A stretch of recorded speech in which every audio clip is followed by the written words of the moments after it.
Beralih dari berita Kabupaten Buru ke Masohi. Setelah divaksin, murid SD Kristen Haruru Masohi diminta pulang ke rumah. Vaksinasi anak sekolah dasar usia 12 tahun tengah dikebut pemerintah Kabupaten Maluku Tengah. Hal tersebut diungkapkan Koordinator Wilayah Pendidikan Kecamatan Amahai, Octavianus Enoya saat memantau vaksinasi massal di Gerai Vaksin Lapangan Nusantara, Kota Masohi, Senin 24 Januari 2022.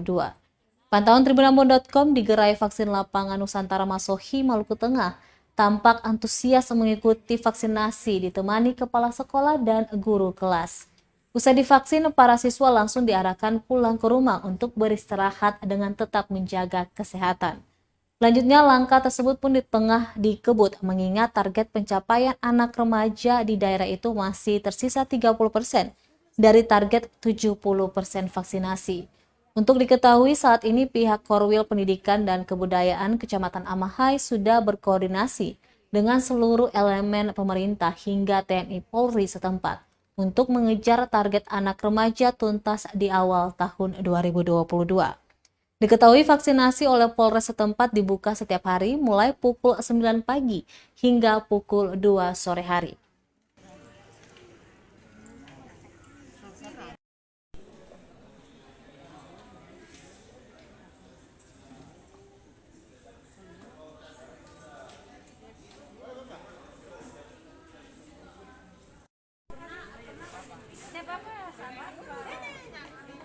Aduh, masa ada laki-laki takut? Aduh.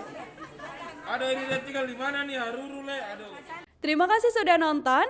Jangan lupa like, subscribe, dan share ya.